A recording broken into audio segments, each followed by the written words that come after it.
There are certain times in life where everything goes your way. You feel it. You feel it when you go to church, when you pay your taxes. And today is no different than that. This is a special moment for y'all. If you know anyone, if you have a Twitter account, if you've got Telegram, if you've got anything, you can open the back door and yell out it. We have a special guest. He is, in my opinion, a celebrity.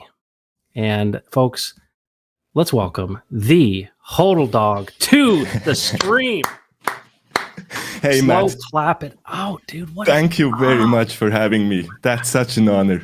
Well, dude, it is an honor for me to have you with the hat on and everything. Oh my gosh, it is so great. I didn't, I thought, well, we do this recorded or whatever. I just started up a stream. I thought, hey, thank you so much for joining. No, it's totally my bad. Totally my bad. I put it in calendar for tomorrow evening, and I just finished work. It's midnight here, and just finished work, and I saw the message. I'm like, oh no, I screwed up. But yeah, I'm really happy to be now on your stream. Thank you for doing this. I appreciate it. I figured, why don't we just I want to be sensitive to your time. What kind of time? No worries, man. We go as long as you want. Oh, really? Wow. All right, folks. I'm gonna go down to the bottom of the chat. Okay. If you guys aren't freaking out like I'm freaking out, you're not alive, folks. All right, please share this around. Let's break the internet in this process. HODL DOG, you are one of my favorites because you're so consistent. I watched you and Hexologist, and it's so refreshing. I love your setup. I love your voice. I love what you do and how you do it. And welcome to Crypto Heartbeat. Thank you very much for having me. Thank you very much. You have a great setup as well. You have a dope studio, man. So I think you have a cool hood too. Thanks, man. Well, I appreciate that. I really like the depth of field in yours, and I like the lighting in the background. I need some greenery. I've had actually some people give me some advice here, but I'm doing the best I can. I'm trying to live up to your standards here. So, hey, I want to ask you some questions. I want to try to drill down into some things that maybe other people haven't asked to you. Sure. By the way, you have the greatest smile in crypto, you and Hexologist. And did you, I think you saw the meme I did of you of your progressively bigger smiles when you were in London. Oh, that was you. I saw it. I just retweeted, but can't remember. Oh, that was you. Yeah, that's amazing. Yeah. Dude, it was so awesome because every time I was looking at those images, I was like, HODL DOG is getting more excited. So I was talking to Hexologist, and he told me that in the beginning of your streaming, you actually had your dog on. So tell us that story about the beginning of you getting into streaming. Yeah, I was not really streaming. I was doing pre-recording videos. I have my dog, he's actually here. Oh my gosh. See the face, that's the Dalmatian from the beginning. So yeah, I was kind of worried about my OPSEC all my life. You cannot find me really on the internet all my life. And then I was this YouTube thing going on. I'm okay, just screen recording is not so cool, or it's not so catchy. The people will maybe just switch away. So I used my iPhone and filmed my dog sleeping behind me. So at least I had something going on, but actually he was just sleeping all the time. So not much movement anyway.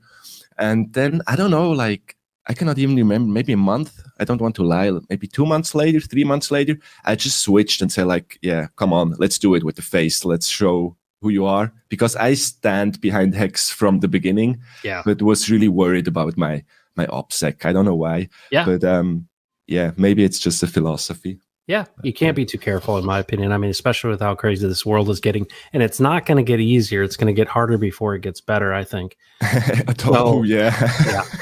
It's crazy. No, that was actually the start. So I just did pre-recorded videos. Really, the first video was I think the first video was how to enter the AA lobby on day one. Yeah. Then the second day you got finally your Hex out, and then you could do the first stake. I did some stuff for hardware wallets, just trying to be helpful. And then it transformed into this journey where I just literally showed stats and some staking action over almost 8 months, I would say. Had a little break in between, came back. But yeah, it is hard to do it every day for a year. I have huge respect for Hexologists. Yes. Yeah. Well, it's so good. And then I saw recently, I don't know her name, but the one that is making these memes of your intro. What is her name? And you started your stream, your last stream, you started with her doing your intro, right? I'm really bad with names, but I know who you mean. I will tell you in a second. Yeah, this video just popped up randomly on my feed in Twitter, and like I just texted her like, "You're amazing, like that's fun. Can I use it?" And just copy and paste it in the intro. It's so great. I just loved it. I saw it before you put it in that video, and I just laughed my head off. It's so great when you become like an internet meme like that. I feel like Hexologist has gotten all the pressure. You need a little bit, right? It was, yeah, it was I was waiting. Like every time, people maybe don't realize this, but every time I see a meme of myself, I'm like, yeah, I did it. Like, it makes me fucking happy. So it's really amazing. Like, it's fun, and it's a positive way to transport the message. So Hexologist is really doing a great job with memeing stuff instead of attacking stuff. So yeah. Well, and Non-Jawa, who's in the chat, said you guys are both in trouble. He is definitely the meme meister these days too, so we got to be careful what ends up happening after this one.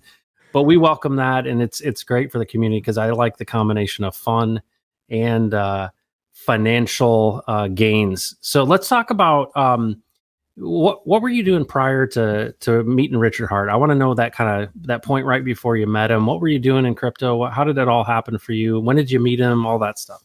Okay, just let me finish the first question. I found the Twitter account, Hexpensive Taste. I found her on Twitter, Hexpensive Taste. That's her. She makes amazing videos. Yeah, what I was doing in crypto, I tried basically every scam out in crypto, I guess, just wanted to learn. So not to make money. Like in 2016, I was a dude with $100 in the pocket, tried stuff out. Like I tried to buy Bitcoin, tried to buy Ethereum, some other tokens, and tried some casino stuff. But literally, I was hooked on, I have to say, on the technology side, because I'm coming from IT. So this was like the hook for me. Like, yeah, that's interesting. I was never really attached to finance, was not interested in finance. I'm doing my stuff, you know, don't get me wrong, but like I'm not working for the financial sector, and all of a sudden I'm in the middle of the financial future sector, if you want so. And yeah, I just tried out the normal stuff, how we did. We got also wrecked with BitConnect back in the days, 2017. And I just never stopped doing crypto stuff, like learning, setting up nodes, installing nodes, trying to learn a little bit more the technical side.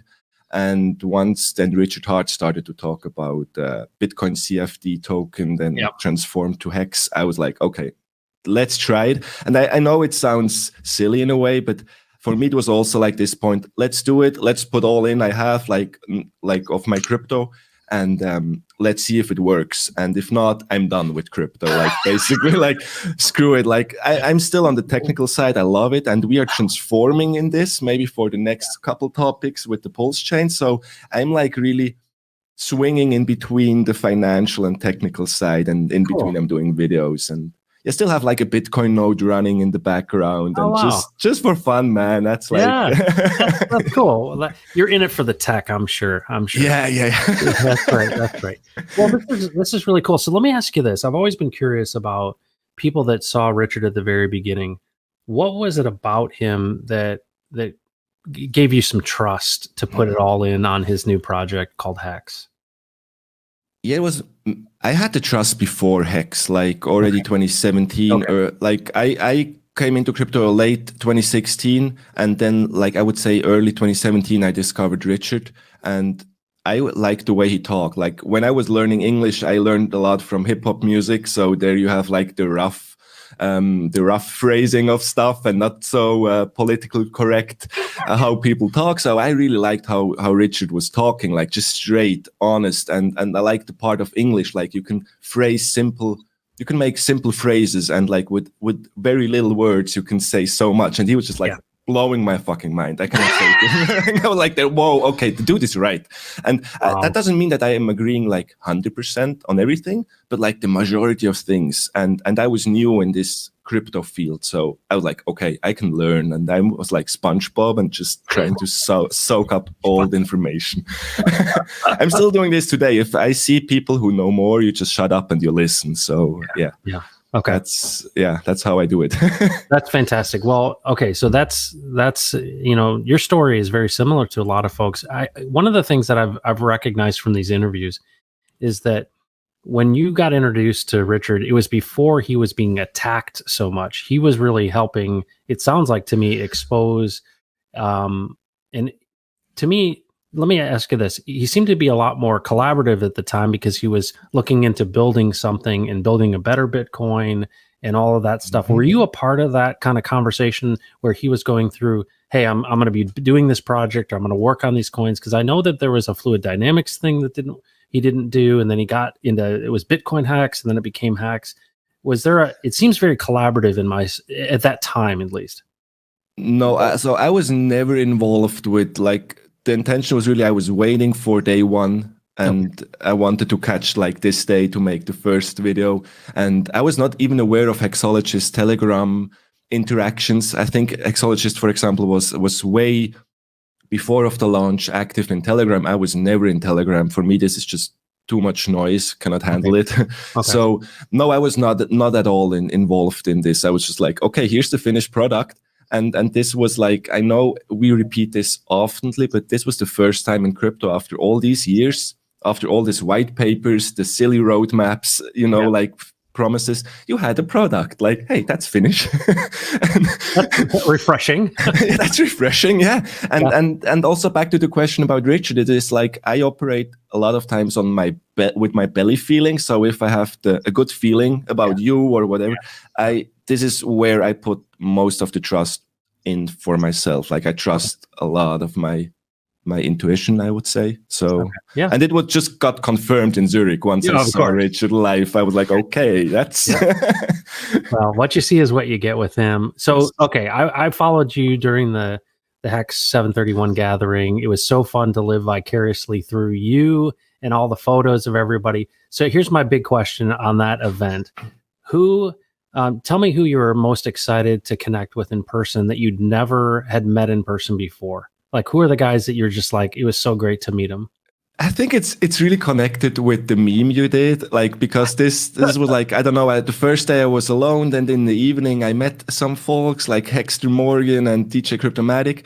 But for me, these people were a little bit closer because of Europe, or you maybe had more interaction. But like the American guys, like RG3, Kinetics, Hexologist, Crypto Coffee, these were the guys actually where you meme was kind of created. So every time like a new dude dropped in, first it was me who went to Hexologist, and Crypto Coffee came, and like it was just like meeting old friends. And it's I have to say it's a weird feeling. But it is, anyway, you start to have a connection with these people. So these people were like the American homies. To see them like again in real life, I was not in Las Vegas, could not go there. So and all the rest of the people, I was nonstop like approached by people with positive energy, and like, it was just amazing. Was that weird, kind of being a pseudo celebrity in the Hex community and all these people that know you and you don't know them? Yes, yes, definitely. I had a little boot camp in Zurich, so we had like the first meetup, and there it already was a little bit like this. People were also happy to see me, and I always explained it. It is weird because I was the dude watching Richard on a screen for a long time, and then you see him in real life, and I never thought about that other people are watching me on a screen and then see me in real life. So in London, it was like just a 10x of what it was in Zurich, I would say. Like it was really non-stop, and it was just like I lost my voice after that night. Like I could not speak anymore, and like it was just so much positivity. It was great to see. That's like, and I don't feel like a celebrity at all. Like it's more like the Hexo philosophy. Like, hey, I'm just a dude from around the corner. I'm you know, like Well, I think it's really neat. You know, you grow up before all of this stuff, and you know, you got friends in your neighborhood or at school, and now you got friends across the world, and it makes the world seem like a smaller place, and it makes it, I feel like it provides humanity to folks that you know, different cultures and different people, and you realize, hey, they're just like I am. That's what I love about it. Yeah, totally agree. I was traveling a lot when I was a little bit younger, so I had already a little bit this experience from other cultures, and it was like pretty open. But it's like a family all over the world, and you can literally go and you will meet positive people. So I never met somebody who was like mad with me, or, you know, like. Oh my gosh! Well, that's awesome. Now I saw the Zurich one. One of the things that those meetups did for me is I saw a different side of Richard. You know, I saw him really having to be defensive a lot prior to that. And then when I saw him in Zurich and I saw the Copenhagen meetup and the different places that he traveled to, I saw a different person that I hadn't seen before. And you may have seen that, but I didn't, which was this somebody that was surprisingly gracious and warm with people. What was your impression of him in person? Yeah, I can just agree with you. Like for me, every time you see somebody who is nervous, and I was nervous, I asked like one question in Zurich, and this was not even a good one. And like I was like so nervous, but he's able like to take you in a way by the hand, and you just feel comfortable instantly with him. Like he has really a good sense of people. He I don't know how to phrase this right, but he feels them in a way, like he knows. Yeah. And then he just like, it's really like a dude you met in a bar. Like he's really easygoing. So I met him in London in a bar. Like you would just join us on the table to have a drink. It's like, yeah, maybe he's at the fancy clothes and all the jewelries and the watch and stuff, but in the end, he's a dude and he cares. And this is, you see this. And I understand that he's getting a little bit defensive. I don't know if I could handle all these attacks for 2 years. No way. Nonstop and staying happy in a way, staying cool. Like this is. Yeah. Well, and that really proved itself at the Hex conference. I got a chance for 10 minutes to talk to him and he just absolutely blew my mind. I really think it takes someone with his fortitude, if you will, to handle all of those attacks and come through it, you know, as resilient as he is. But I liked what he said. He's like, hey, when you're right, you're right. You know, and that's what I like about him. He is very, very sure. And that gives me a lot of confidence that we picked the right horse and we're on the right bus, if you will. Totally. And maybe that's why, because the truth makes people mad as long as they think about something else. And the truth by the end is always the truth. I think it's a year or even more. There's like a quote, and I sent this to Richard, like, because just continue, because the truth always will be the truth, no matter what you will try to tell me. And by the end, you will win. And it is just a matter of time and also like a matter of energy. But that dude is strong, so I'm not worried for that at all. Awesome. Hey, Hexican, met Richard Hart in Copenhagen. Great meetup. Hey, thank you so much for the super chat. We really appreciate that. And it's so great to have HODL DOG on Crypto Heartbeat. Thank you so much for joining this. You're making my night here. It's so cool. Let's talk about what's going on right now. So we're obviously in the middle of the Pulse X sacrifice. You know, we're probably inside of 2 months on mainnet launch. What are you excited about? Like what's blowing your hair back? Yeah, these days a lot of stuff actually, because like I was talking about this in the UK stream yesterday.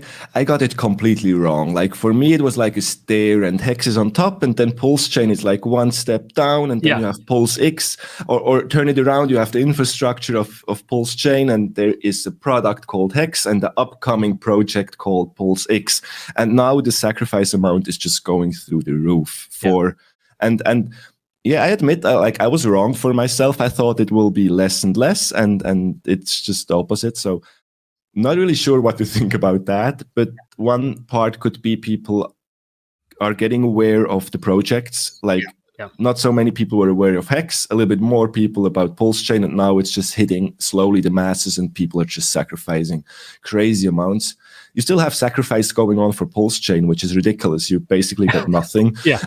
and so yeah, I'm pretty excited about the PulseChain itself. I would say, like the yield farming stuff is cool, but I said it as well. It will benefit Hex by the end, and this is my main goal. I'm here for Hex, and I'm talking about PulseChain, talking about Pulse X, not so much about other projects at the moment because they're projects, and I will see how it will go. But it is just the next thing, which also Steph talked about on Staker App stream. Like, we're living in a multi-chain world, so for the moment this will be the way to go, and maybe in 5 years we will have something better, even, you know, like a blockchain or Web 4, Web 5, I don't know, and and then we will move on. But by the end, I'm really hoping and I'm bullish that it will help Hex in the end, because that's the main thing.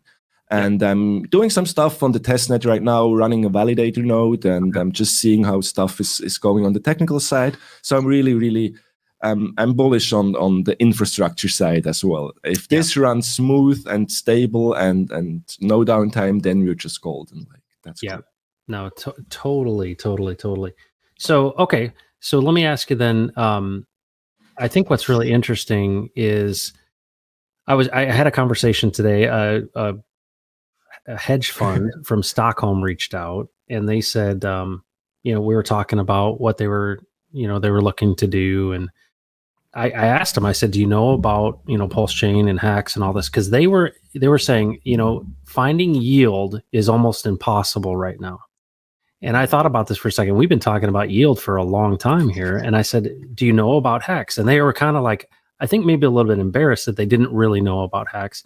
And I said, well, let me tell you two things that you really need to know about. Number one, average, APY on Hex is, 38.5%. I mean, almost 40%. And I think they were surprised to hear that. I said, you really need to look into that because that's institutional money. They represent a lot of investment money.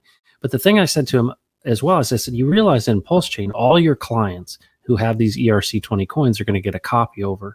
And PulseX, you're going to be able to bridge over value and match up with a free pair. This has never happened before. And the lady looked at it, like her eyes like, she got scared. Yeah. I was like, you realize like this is de-risking this whole idea of yield farming. I said, you want to find yield? I know exactly where the yield is. And it's cool when you're talking to somebody who has got such significant influence. And they're like, what do you mean? And this is the kind of thing that's almost like these like hand grenades are going off. Richard's passed them out to people and pulled the pin, and it's just cool to be in those conversations and introduce people to things that they're dying for, because it's hard to find yield anywhere around the world. Totally agree. Yeah, and that's why I think Hex is long term. People are going to catch on to the fact that I got to get into things that are consistent yield. It's one thing, you look at volatility of price action, and it's almost like, I need yield. I need yield and I need consistent yield. And so I do think the future of Hex is extremely bright. What do you think the differences are between the Ethereum version versus the PulseChain version of Hex? Any sense of what will happen there? That's a great question. This is a question which comes up a lot of times, actually. Like I was laughing a little bit because in the early stage when we realized that we get a copy of Hex, everybody said like, yeah, of course, you're going to sell off your E-Hex and you're going to buy more P-Hex. And like, nope, that's normally how forks works. Like you're not happy with the old thing and you get the new thing. But I think this is not playing out the same way in PulseChain here with the PulseChain launch. So I'm going to hold on both. I'm not letting go them on either side. But I still have a hard time, but I also had a hard time to think that we're going to reach 1 or 10 cents. So I still have a hard time to see the price parity coming. But by the end, you will always have bots in between doing stuff. So could be really, really realistic. And if you look on maybe to the other question as well, now I have an answer. Like the most bullish thing, even if you should not have any expectation, but if you just have a look at how much liquidity Richard is, I don't know, collecting, if you want to say like this, PulseChain, PulseX, and he gets a copy of the whole sacrifice bag on the PulseChain as well. Right. It's a lot of liquidity around. Plus the whole AA transformation lobby thing from Hex from the first year. Why should there not be another 20 million liquidity on the PulseChain side for Hex? So I would like the same he's saying. Like I would like to see Hex has a value on both chains. That would be amazing. Yeah. Well, and it makes sense. Yeah, it makes sense that they would just kind of pendulum back and forth, and as one gets cheaper, it gets bought up and goes back and forth. Maybe like this. I can imagine also that like the share rate goes up faster on the PulseChain because like also the little guy can finally transact again, and maybe it is a little bit slower, maybe a little bit more long term on the Hex side. It's really hard to say. Dude, it's such an exciting time. Well, one of the things that kind of blew my mind was K4K crypto, new streamer. K4K was talking about PulseX, and one of the things he said about PulseX that I thought was incredible, and I've just been touting ever since I've heard about it, is this idea that there's this is really the first DEX that's going to have a deflationary function with a buyback and burn. And that he equated it to holding equity in the Federal Reserve, meaning no matter what it is, holding PulseX means you got something that's only going to go up. It's only going to have additional buy pressure. And it's really like having a position in the money printer, if you will, on everything that comes across the DEX. You agree with that? See that same thing? I would basically agree. Yeah, like first, we never saw it before. We have a lot of DEXs out there. We have like multi-chain DEXs or like what we had in the big after a year, like Polygon, Quick Swap Exchange, stuff like this. But it's all the same. It just looks different. And you have like maybe some better deals. And what you were talking about yield earlier, it's nice to see the big yield number on these yield platforms. But that's why Hex is so good. You have this steady yield, which you were talking about. And it's nice to play the yield farming game a little bit, but normally the yield goes down on all these pools over time, or are not that high. Like you get like 3%. Wow. So it's still better than in the bank, but yeah, no, I would say this can turn out really, really well if people bridge over their like ERC20 economic mass to the PulseChain, or just to create a pair. And because we never saw this before, we really don't know what will happen. I look at it as an experiment. I'm like, I will be there like a little kid, like watching what's going on. And there's a tremendous amount of incentive for people to bridge over their value. I mean, I remember I was watching the Hexologist interview with Richard, and they were talking about this, and I could just see in Richard's eye, he's like, this yield farming opportunity is incredible. And you could tell he had like a smile, a wry smile when he explained it, because he's like, listen, this has never happened before. And the opportunity that people have, there's so much incentive to bridge over value and to pair it up, because you don't have as much risk, because you don't have to carry both sides of the pair. And that to me it's incredible. And I love when somebody comes in and is an innovator like Richard and changes the game. And it seems like every time you think he's done, he's got something new. And so this is an awesome time to be alive. Yeah, I don't want to sound mean. Like, we talk a lot about this, like, why nobody else did it before? Yeah. Like it sounds maybe stupid. Like it's new. I agree. It's never done before in the space, but like, why nobody did it? Like everybody's forking chains or forking of forks of forks. But everybody's launching empty or with just their house token, and that's it. And that's why I was like, I'm excited for this. Like this is a crypto experiment, which we have never seen before. So and you're right. He's doing crazy stuff. Like he has great ideas, and it's not just like a random idea which you have one night. It's like thought through, and it works. So well, it's obviously from the tokenomics. He's brilliant. Well, let me ask you this. Let's transition to kind of the future, and I want to kind of focus on your thoughts. There's a lot of people that, I've talked to people who have sacrificed a tremendous amount of value to Pulse and to PulseX.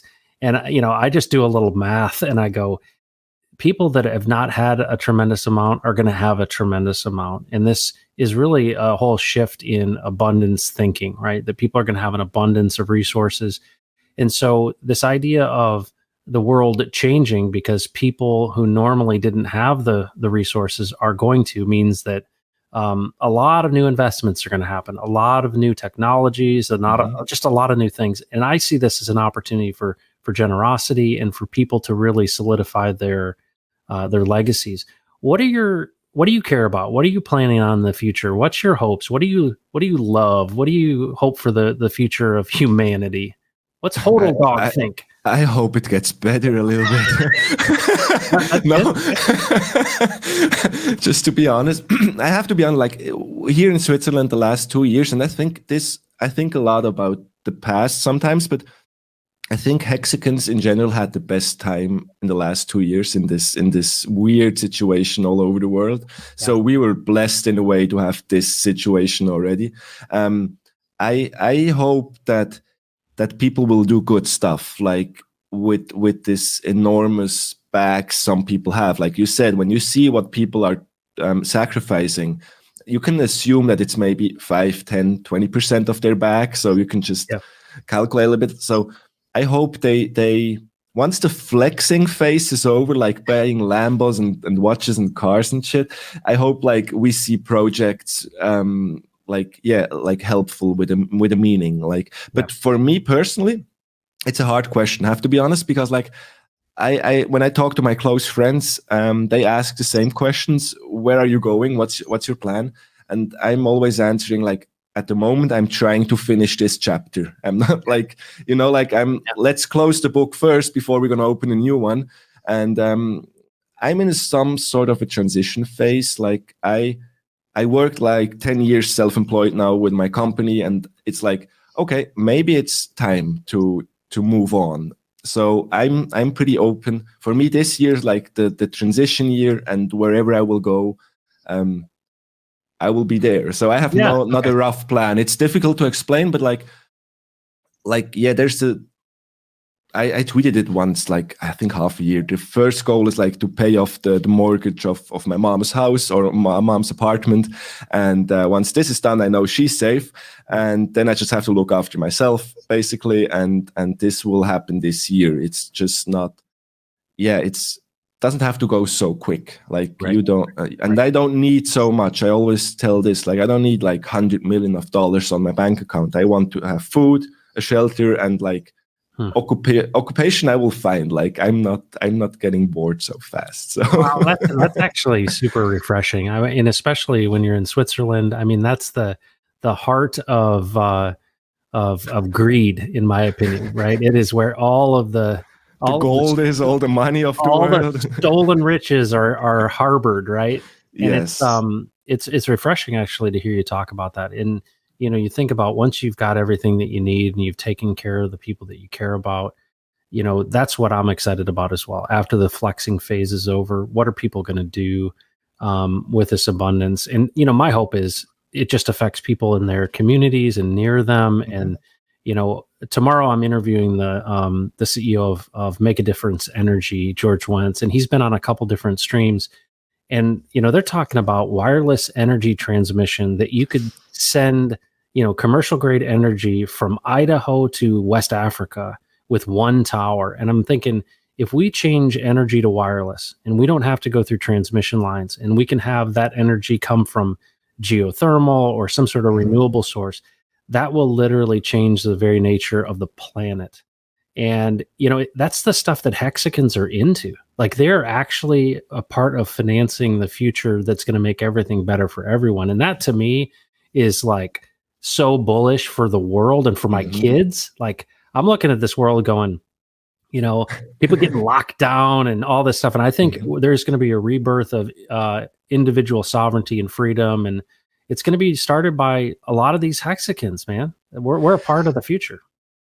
That sounds actually amazing. I was always making jokes about wireless power cables, and you just get fried if you walk through them. But that's an interesting concept. But yeah, that's what I meant. Like once the flexing side is over, people have their houses. Like you can actually fund research, science, whatever. I was talking with some people in Europe, and they already donate money to universities and stuff like this, which is the way to go. Like I just talked today, like I saw the news about Tonga, about the volcano stuff going on there. Like, and that was 10 years ago. I was in Tonga, and I know that they are not rich there. It's a little island, not a rich island, and now it's just covered in this volcano dust. And you're just like, you could make an impact. You could. Oh yeah, you could help. It's just an example. And like I was thinking about this, like okay, like we're going definitely in this direction. Like maybe it sounds egoistic, but like in my past I was like,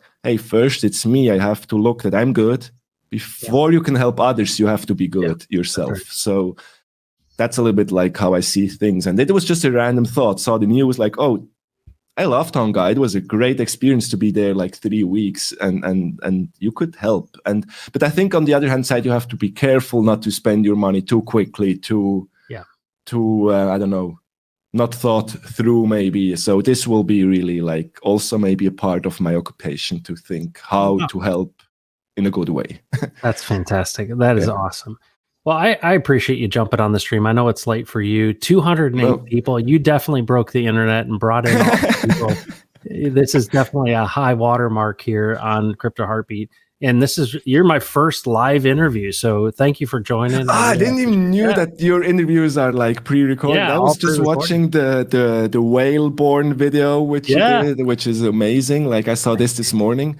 And because we have this guy too in Switzerland, he was in the news all over.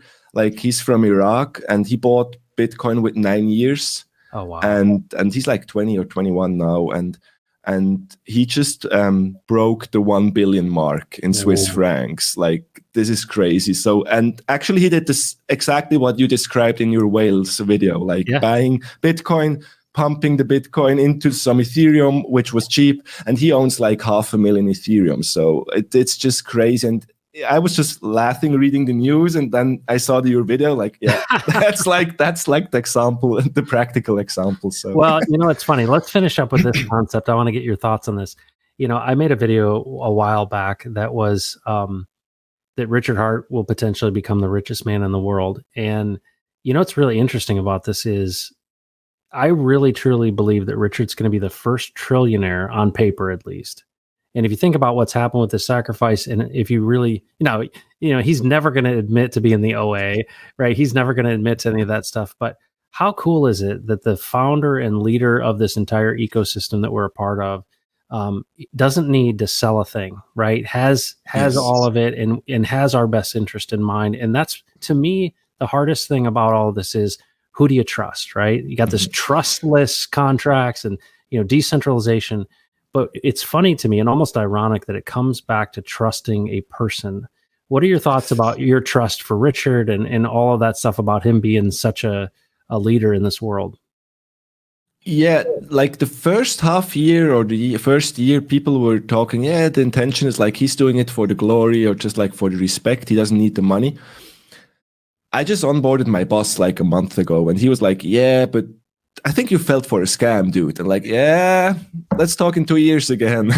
And where do you find the trust? It's really hard to say. I think it comes back to the belly feeling. And I got not screwed over so many times in my life with my belly feeling. So, and maybe some people are asking, it's not about that he's never selling. You just have to ask the point. Maybe in 10 years, the OA will sell, but not like selling to destroy, right. But the intention is if you have this money already before all the AA, before all the sacrifices, you are just not, it sounds a little bit stupid because we're talking about decentralized finance, no middleman, and by the end you are trusting a dude with a private key to a big bag. And you have to do it just to prove that it will work. So it's a little bit, I don't know, if the dog bites his own tail, so you just go in a circle. By the end, I trust him, not blindly, but what I can do about it. So even if he would misbehave, you could not change it. So, but I understand the concept from the real world where you have a company and the CEO or wherever the founder owns 51% of the shares. And we saw this in Hex, we saw it in PulseChain, and we will see it. I'm 99.9% sure in PulseX that the OA will sacrifice and gets the control of the product or the project back. And why should this identity not work in the best way for the product or the project? So it's hard, but I agree with you. We discussed this quite openly. Like by the end, it's him. Even if he's going down, the system will work, and you don't know who's behind it. Is it a script? Is it like a program? Is it 5 people, 10? You don't know, but there are other things to worry about in this world than who is controlling the OA. But it comes down to trust. I totally agree with you, and yes, I trust Richard in the matter that he will build something, and he proved it for 2 years, and it will go on like this. That it will benefit Hex and the products around.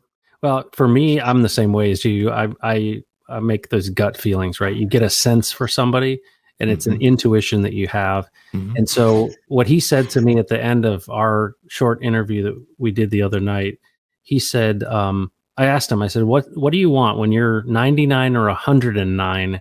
What do you want your legacy to be?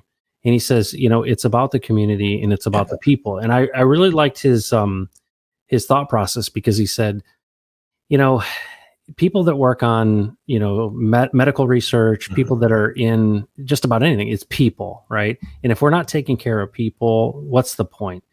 And that told me really all I needed to know, is that, you know, I want him to be proven right? I would love for him to get the glory in crypto. I don't know if the haters will ever come back around, but I do sense that he's genuine in his thoughts about wanting to help make people's lives better. And I think that he's realized he's a pivotal player.